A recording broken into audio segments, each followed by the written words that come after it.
Dr. Fábio Duarte. Ele possui graduação em medicina pela Universidade Federal do Rio Grande do Sul. Ele fez residência médica em medicina de família e comunidade no Grupo Hospitalar Conceição. Ele atua como médico de família e comunidade há 8 anos, na cidade de Barão, no Rio Grande do Sul. Ele é professor de atenção primária, saúde no curso de medicina da Universidade de Caxias do Sul. Também coordenador da Liga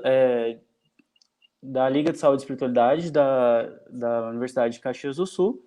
Ele é mestrando no programa de pós-graduação do Hospital de Conceição, com o tema Espiritualidade e Resiliência. Dr. Fábio, o palco virtual do nosso webinar é com você. Muito obrigado. Obrigado. Boa tarde a todos.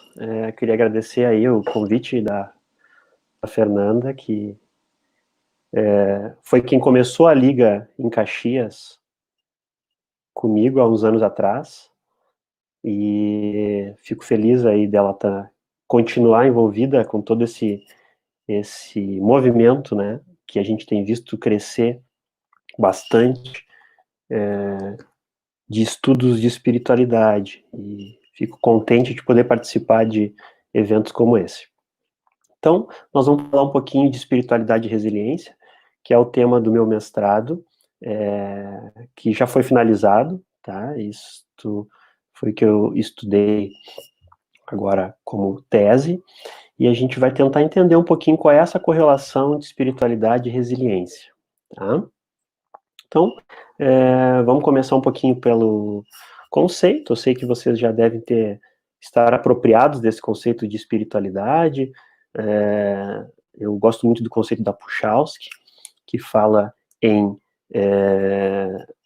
significado e propósito, que fala em conexão com o momento, maneira como a gente experimenta a nossa conexão com o momento, com a gente mesmo, com os outros e com tudo que é significante ou sagrado, né? Então, eu pediria para vocês guardarem essas duas expressões, significado e propósito, que a Puchalski nos afirma aqui no conceito, e conexão conosco, com os outros e com o todo, eu diria. Resiliência é definida como a capacidade do indivíduo de se recuperar ou lidar satisfatoriamente com as circunstâncias adversas. Então, resiliência é vista como essa capacidade, seja de nós não nos abalarmos pelas dificuldades, seja por nós sofrermos um pouco, né, as consequências e essa oscilação de um movimento adverso, mas rapidamente retornarmos ao estado inicial. Aqui a gente representa, em geral, resiliência como uma árvore onde o vento sopra, ela enverga, mas volta ao normal passada a tempestade. Então, a gente tem diferentes aspectos que a gente pode olhar em resiliência, desde um conceito mais ligado a características das pessoas, características internas, ou de suporte social, por exemplo, que a gente pode chamar de características externas, que vão nos ajudar a lidar com as adversidades. Então, as características são listadas, são várias, mas autoeficácia é uma delas, que seria a nossa capacidade de acreditar em nós mesmos, né, em confiança em nós mesmos, otimismo, tolerância, fé. Vocês veem que existe já nas características pessoais que tornam as pessoas resilientes alguns dados que já lembram espiritualidade: fé, tolerância, otimismo, autoestima, né? A questão, então, de apoio social tem um peso importante em resiliência. Numa segunda linha de estudos já mais abrangentes sobre resiliência, eles falam que resiliência seria um processo dinâmico, o resultado das perturbações, né, que nós sofremos, as adversidades, aquilo causa uma adaptação que chamamos adaptação positiva no indivíduo. Então, não são necessariamente características internas que ele traz, mas frente ao processo, dinamicamente, frente à adversidade, a pessoa se reorganiza. Então, seria essa ideia de resiliência como um processo dinâmico. E, por fim, existe também uma visão que é a mais ampla e que engloba todas as anteriores, de resiliência como uma energia inata ou motivadora de força vital. Então, seria algo dentro da pessoa, naturalmente disponível a todos, e que, frente às adversidades, frente às perturbações, modifica, né, o ser para que ele dê conta daquilo.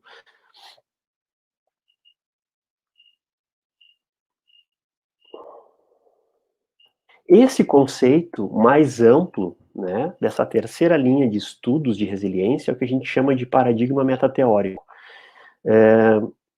que a gente define, então, resiliência como essa energia ou força que leva a pessoa para, desde a sobrevivência até a autorrealização. Então, vocês veem que eu já não estou mais falando de resiliência como alguém que simplesmente consegue tolerar bem as adversidades, ou alguém que, mesmo sofrendo frente às adversidades, recupera o seu estado normal. Eu estou falando agora de autorrealização, eu estou falando de transcendência, né? Onde as pessoas, frente às adversidades, acabam transcendendo o próprio processo. Então, resiliência como um recurso interno com o qual os indivíduos podem lidar com essas adversidades e crescer. Eles aprendem com as experiências. E isso é o que se chama de reintegração positiva. Então, não sei se ficou claro essas três formas de olhar a resiliência, desde características pessoais até o próprio processo dinâmico da pessoa frente à adversidade, e algo interno, inato, que faz uma reintegração positiva frente às adversidades, fazendo com que a pessoa cresça. Ela transcende o processo. Então, que seria o paradigma metateórico. Esse paradigma metateórico encontra muita força nos escritos de Viktor Frankl, desde a questão do Holocausto. Então, Viktor Frankl é um neuropsiquiatra que passou por 4 campos de concentração. Ele escreve um livro que é um dos mais famosos dele, que chama Em Busca de Sentido, né? Onde, frente a um sofrimento enorme, o Viktor Frankl consegue transcender o processo, se reinventar, se ressignificar dentro disso, e consegue crescer e trazer diversas lições de um processo muito sofrido. Então, isso seria essa reintegração positiva, esse paradigma metateórico. Frase do Viktor Frankl, no livro Em Busca de Sentido, muitas vezes é justamente uma situação exterior extremamente difícil que dá à pessoa a oportunidade de crescer interiormente para além de si mesmo. Então, a gente está vendo aqui o quanto essas situações externas adversas podem fazer com que a pessoa cresça para além de si mesma. Isso é a ideia do Viktor Frankl em Busca de Sentido, que se relaciona com a ideia de reintegração positiva, de paradigma metateórico da resiliência. Ao mesmo tempo, a gente também, novamente, faz conexão aqui com espiritualidade, porque a gente está falando de sentido, de busca de sentido, a gente está falando de crescimento interior, de transcendência. Assim, buscando entender melhor esses conceitos, o meu trabalho de mestrado foi realizando uma revisão sistemática sobre todos os estudos na literatura até então, foi encerrado no final do ano passado, que falavam sobre espiritualidade e resiliência, e que usavam escalas validadas para medir espiritualidade, para medir resiliência. O resultado encontrado, eu parti de mais de 6.000 artigos, mas filtrando pelos critérios de de seleção, eu fiquei ao final com 34 estudos observacionais que traziam escalas validadas de espiritualidade e resiliência, e que correlacionavam esses conceitos. Eu tive uma correlação positiva, então, entre espiritualidade e resiliência, estatisticamente significativa, com um índice de correlação de 0,4, isso é considerado moderado. Então, é uma correlação moderada, que é uma correlação forte, entre escalas que avaliam espiritualidade das pessoas e as escalas que avaliaram resiliência. Então, pessoas com espiritualidade mais elevada têm uma correlação com pessoas mais resilientes.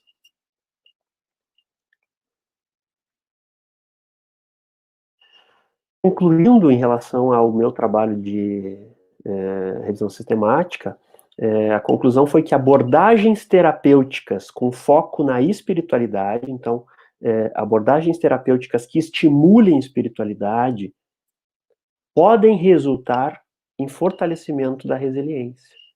Tá? Então, a questão toda é como fortalecer a resiliência das pessoas, né? Como é que a gente faz isso?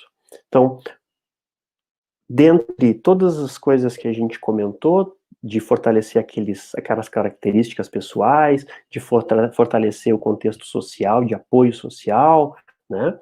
Tem a questão de estímulo da dimensão espiritual, já que existe uma correlação entre isso. Naturalmente, quando a gente fortalece a dimensão espiritual, estimula a dimensão espiritual das pessoas, claro que a gente sabe aqui que isso é respeitando o mundo do outro, respeitando a espiritualidade que a pessoa vive, que ela vivencia.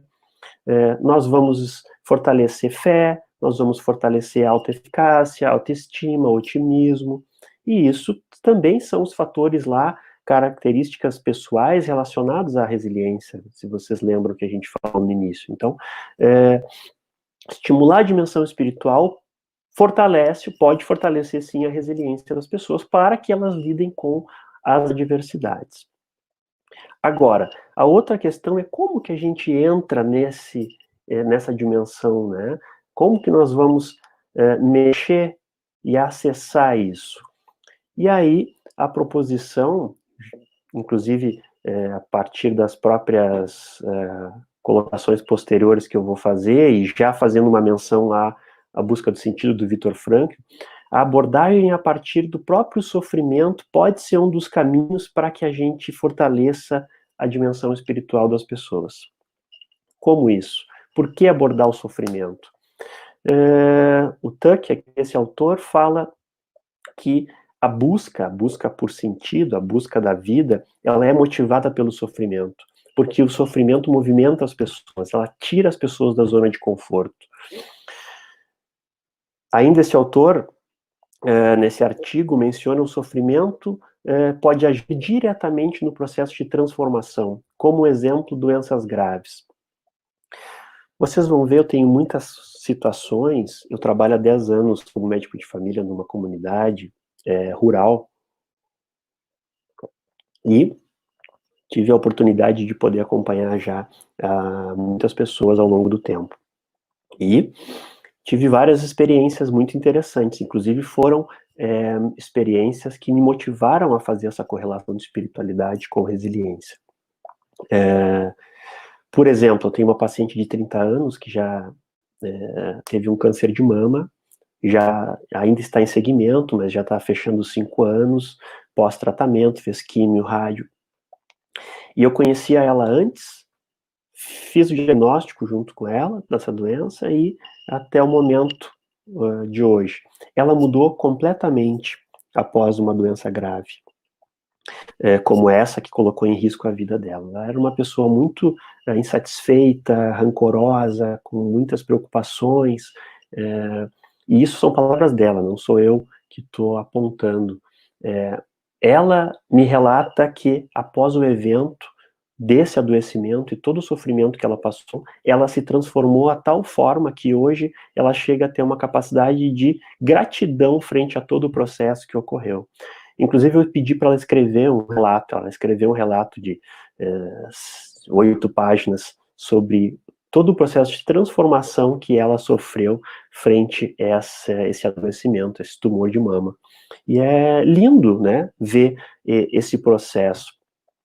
Outros exemplos, pessoas que têm um ritmo de vida, às vezes, muito agitado, sem um cuidado pessoal, e lá com 45 anos infartam, vão para uma UTI, fazem um cateterismo, ao retornarem para casa, tudo muda. Acabam dando significado, sentido para coisas simples e profundas da vida, né? As relações, acabam tendo um desenvolvimento de um autocuidado muito maior. Então, a doença grave gera um processo de transformação. Então, o sofrimento pode ser o que motiva as pessoas a se transformarem, né? Jung já falava sobre esse sentido do sofrimento. Jung vê nas adversidades uma forma de amadurecimento. Entende que o significado e o propósito de um problema não parece repousar em suas soluções, mas sim no incessante trabalho sobre ele. Então, o sofrimento deve ser mitigado, que é a gente aliviado, mas receber um sentido. Então, qual o sentido do sofrimento, né? Por que a pessoa está em sofrimento? Pode ser um dos motivadores para que a gente possa estimular as dimensões espirituais a partir de transformação pessoal e, consequentemente, fortalecer a resiliência, que é o que a gente está falando aqui.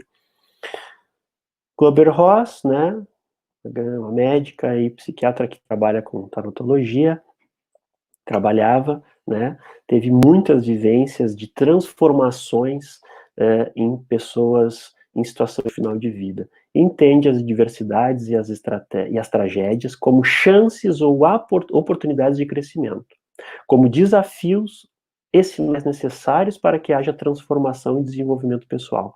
Então, de novo, a gente está vendo aqui essa dimensão da transformação. Lembrem-se que aquela visão de resiliência mais ampla, onde, frente à adversidade, as pessoas podem se transformar. E nós estamos elencando aqui que a forma de poder entrar e estimular a dimensão espiritual pode ser a âncora no próprio sofrimento, que é o que as pessoas nos buscam no dia a dia em termos de saúde. Então aqui eu faço um paralelo com sofrimento e adoecimento. Então as pessoas adoecem e vão pelo sofrimento que essa doença está lhe causando, né? Seja do ponto de vista físico, emocional, e as mais diversas dimensões do sofrimento do ser, né, existencial. Então, o Jobst, aqui nesse artigo, fala: doença pode ser um catalisador para que as pessoas cresçam, à medida que desenvolvem autoconhecimento. Então, vocês estão imaginando o sofrimento como sendo algo que vai movimentar as pessoas, porque tira as pessoas da zona de conforto, mas vai movimentar para que lado? Para o autoconhecimento, através de reflexões sobre o significado atribuído ao evento. Então, as pessoas podem se desenvolver, podem fortalecer o autoconhecimento se elas direcionarem essa força motriz do sofrimento para essa dimensão, né?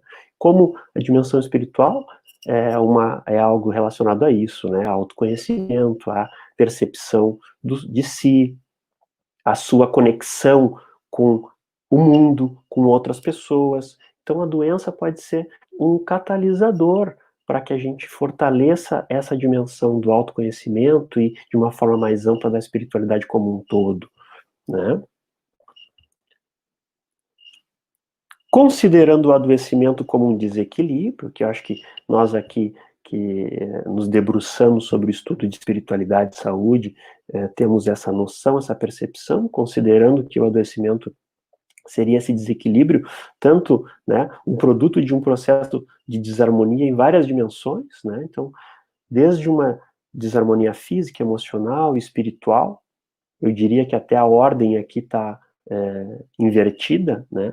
que uma desarmonia espiritual acaba tendo repercussões emocionais e, na ponta do iceberg, físicas, o sofrimento decorrente disso tudo pode ser visto como um sinal para se restabelecer o equilíbrio. Então, novamente, a gente está vendo que o sofrimento que as pessoas manifestam frente às mais diversas situações, sejam elas de situações catastróficas, de empecilhos, de o próprio adoecimento, pode ser, né, o sinal, a força motriz, a motivação para que elas reestabeleçam o seu reequilíbrio. E esse reequilíbrio é a partir de um processo de autoconhecimento e de percepção de si. Né? Então, essa é a ideia. Então, a gente vê o sofrimento como um caminho para um despertar de consciência, para um despertar para um crescimento, né? Então, a gente está correlacionando aqui sofrimento como algo que pode ser um ponto para fortalecer e despertar a espiritualidade do ser, que, consequentemente, vai fortalecer a resiliência, a forma dele lidar com os problemas. Ok? Como, então, que a gente ressignifica esse sofrimento que faz com que as pessoas venham até nós e que também pode ser a força que vai movimentá-los a partir das transformações pessoais necessárias para o próprio alívio do sofrimento, né? Então, alguns pontos são importantes, e esse é um processo bem complexo, eu diria, mas que a gente pode olhar para algumas questões que são muito importantes. Eu chamo de consciência desperta, que seria a ideia de atenção, de presença, né, estar presente, a questão de reflexão. Isso é algo já que nós podemos fazer para nós mesmos, óbvio, todos nós sofremos também, mas também dentro da questão de auxílio e estímulo das pessoas que buscam nosso apoio. Então, pedir para que as pessoas observem o que está acontecendo, observem a si mesmas, observem como elas reagem, o que elas acham que poderia ser modificado para aliviar esse sofrimento, né?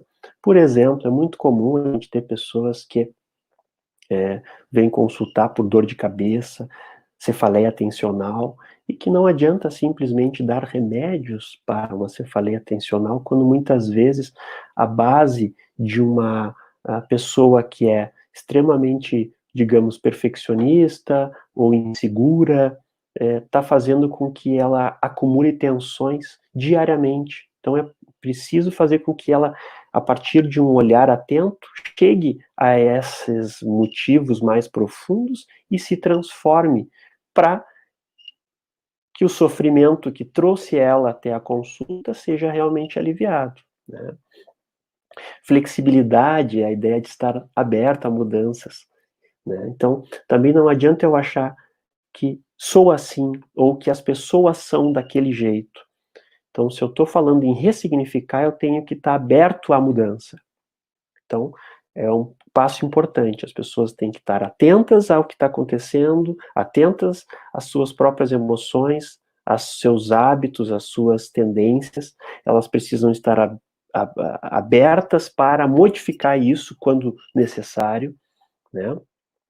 E todo esse processo vai fortalecendo o autoconhecimento. Todo esse processo vai fazendo com que haja uma busca da compreensão maior de si, e a gente vai conseguindo se identificar, a que eu chamo de self-integrado, que é o todo, né? A gente vai conseguindo se identificar com o todo a partir do próprio autoconhecimento de si.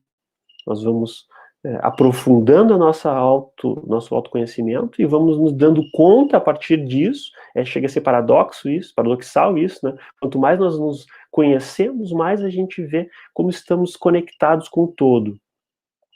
Um exemplo disso, como nós podemos olhar de forma diferente e ressignificar o sofrimento. Vamos fazer um exercício aqui, a própria ideia de dos dias atuais do coronavírus, né, eu posso olhar com uma lente de que nós estamos em isolamento, nós temos desemprego, nós temos uma exacerbação da desigualdade social, existe um atraso escolar acontecendo, muitas ansiedades e preocupações. Eu tenho atendido muitos pacientes com quadros de ansiedade se exacerbando, né, frequente. Entre hoje, de ontem para hoje, eu atendi 2 adolescentes com quadros clássicos de ansiedade e notadamente relacionados a essa tensão geral que a gente tem observado do corona. Mas eu posso tentar ressignificar essa situação, ressignificar esse sofrimento, né, mudando a lente, mudando a forma de olhar tudo isso, né. Eu posso pensar que o corona tem trazido oportunidades de introspecção, de reflexão, dessa ideia de estar atento a nós mesmos, porque o mundo como estava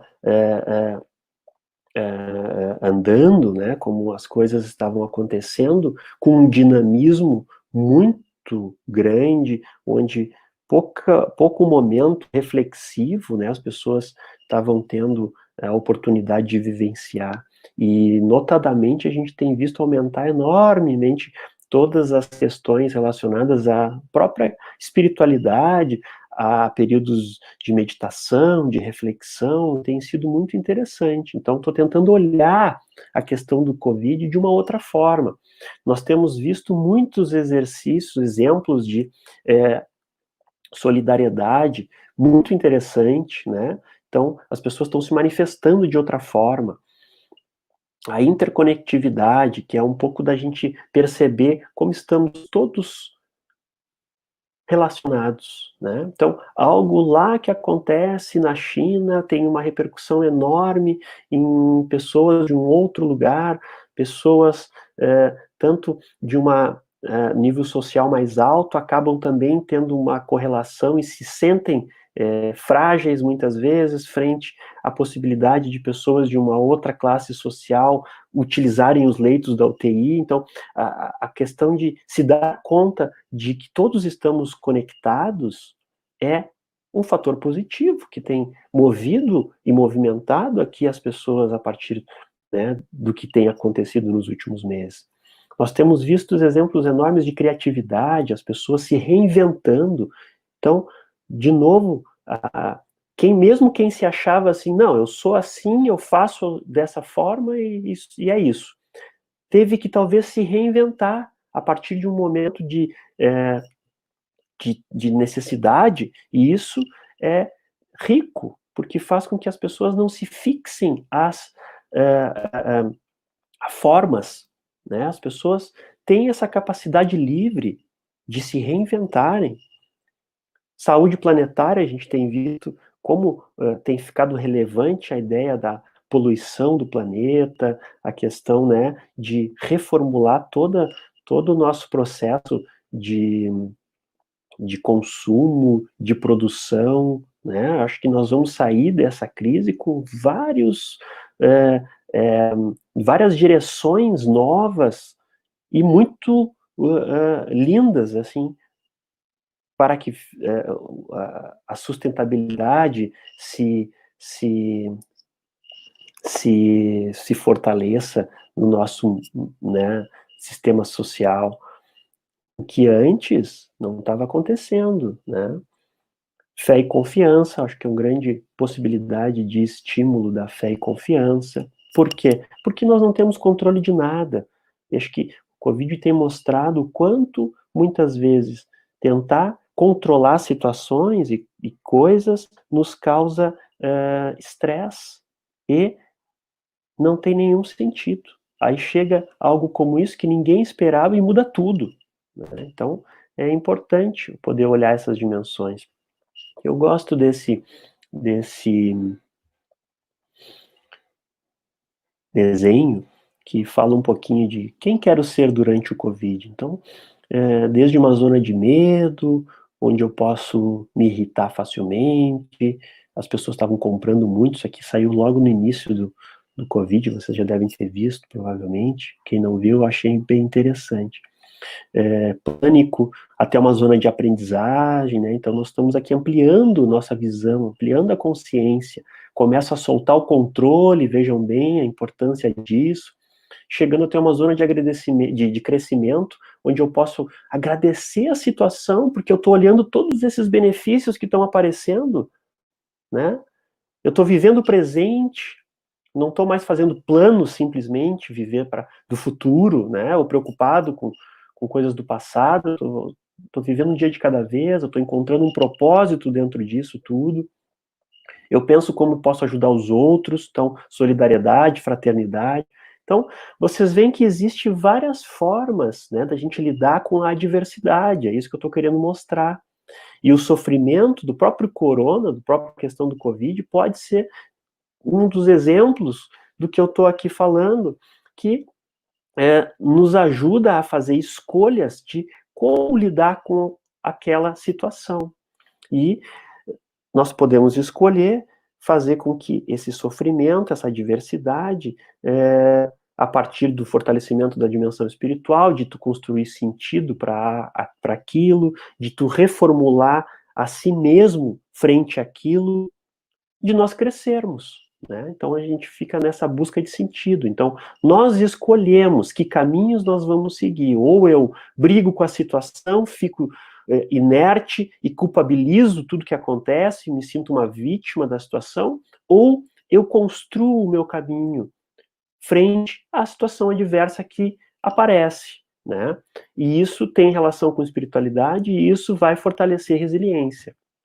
Então, só para a gente reforçar pontos-chave que são importantes nesse processo, né, de como que eu olho para o sofrimento, como que eu encaro isso, é importante fortalecer a atenção, esses processos de introspecção, a presença, né, olhar o que cada situação causa dentro de nós mesmos, né, observar o próprio pensamento, o quanto a nossa cabeça acaba gerando problemas. Então, muito importante aqui esses exercícios de atenção plena, né? De reflexão, de introspecção, compreensão do potencial luminoso do ser, é um outro ponto que tem relação com o que eu já falei, mas eu estou chamando de outra forma aqui, só para a gente se dar conta disso. O que significa isso? Todas as pessoas, e de novo eu reforço que todos nós aqui que estudamos saúde e espiritualidade, já estou quase acabando, sei que eu não posso passar muito do tempo, sabemos que as pessoas têm um potencial, né? Podemos chamar isso numa linguagem mais espiritualizada, mais religiosa, um potencial divino interno. Então, não vamos nos fixar as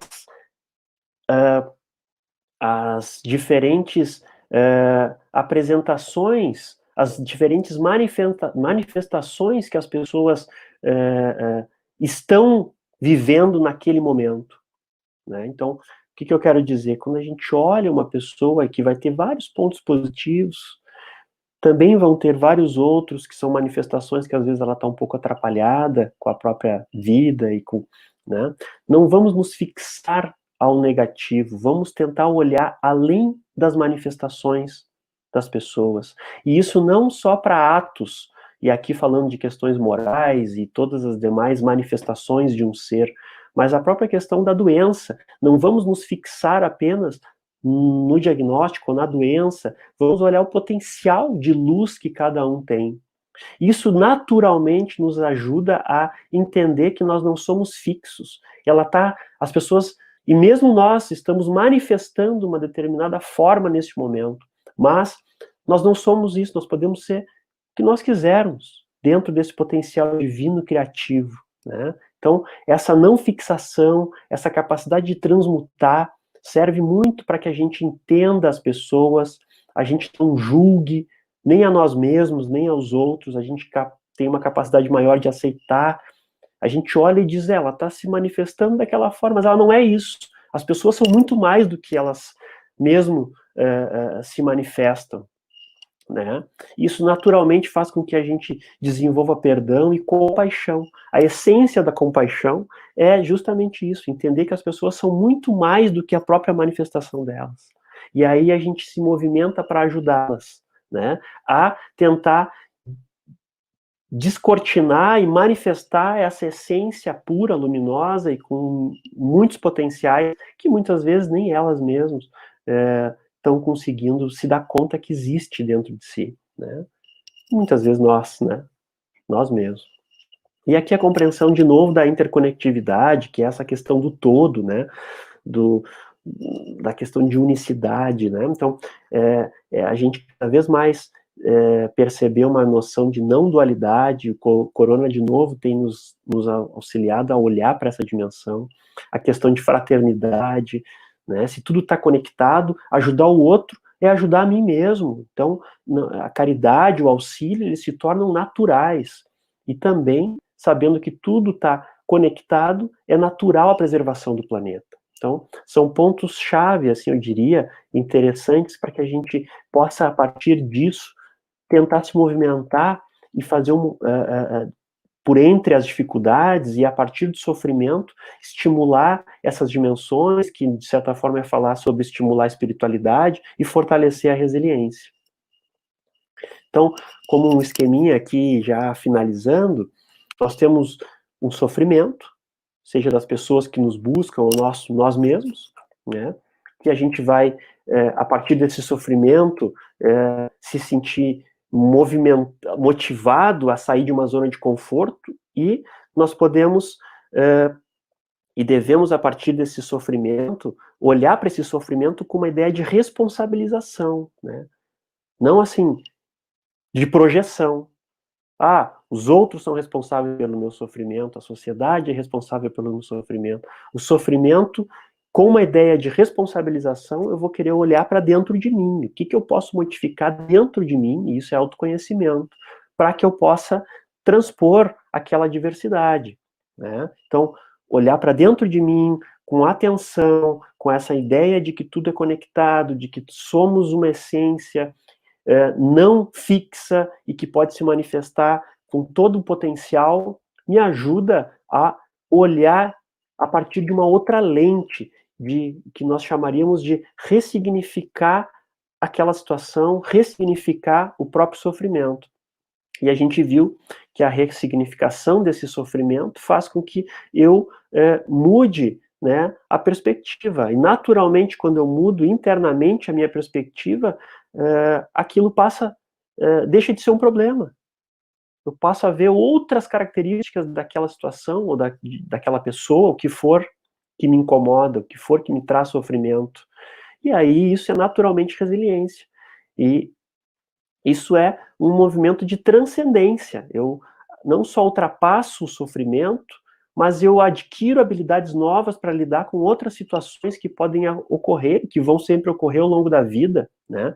E esse movimento todo está permeado por espiritualidade. Quando eu falo de autoconhecimento, quando eu falo de conexão, quando eu falo de perceber uma essência criativa e lúcida do ser, né? Então, essa seria mais ou menos a ideia de conexão da espiritualidade com a resiliência, a partir da ressignificação do sofrimento, né? A partir do próprio sofrimento como mola motriz dessa transformação. Meu último slide.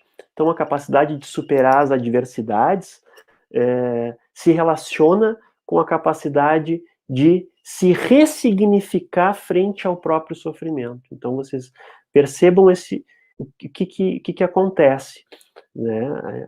Quanto mais eu vou conseguir lidar com as adversidades, quanto mais eu conseguir me ressignificar frente ao próprio sofrimento, ou seja, me transformar frente ao próprio sofrimento. Então, isso serve muito para a nossa vida, né? Estamos naturalmente fazendo isso, cada momento, e podemos ajudar pessoas que nos busquem pelos sofrimentos diversos dentro do processo saúde e doença. Então, não sei se ficou claro, quis trazer um pouquinho da ideia que é o que eu construí nessa tese de mestrado, e eu agradeço Gratidão pelo espaço. Desculpa ter passado um pouquinho do horário. Não, que isso, doutor Fábio. A gente, na verdade, que agradece pela palestra. Eu vou até ler aqui o comentário de uma pessoa que comentou aqui no YouTube. Palestra maravilhosa. Parabéns, doutor Fábio, ter aproveitado esses dias para trabalhar mais meu autoconhecimento. Essa frase foi da Suzane Souza. Legal, Então, obrigado. então a gente agradece pela palestra e eu queria saber se a gente pode fazer duas perguntinhas que fizeram aqui no nosso chat. Claro, por favor. Pode Se eu souber. responder? A primeira pergunta aqui.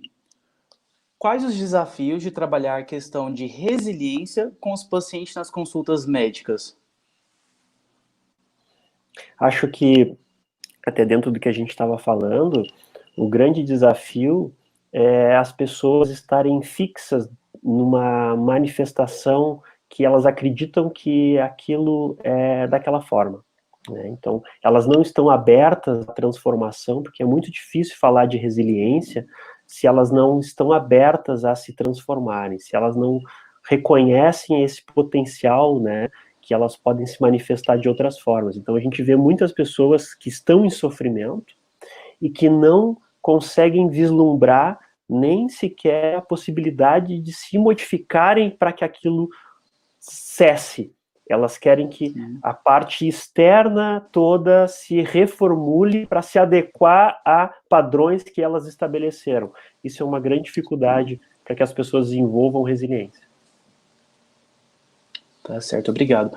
A segunda pergunta gostaria de saber como o médico deve desconstruir um certo preconceito com a religião do paciente quando esta é diferente da sua. Desconstruir o preconceito é o paciente, é o médico que está com... Deixa eu ver se eu entendi.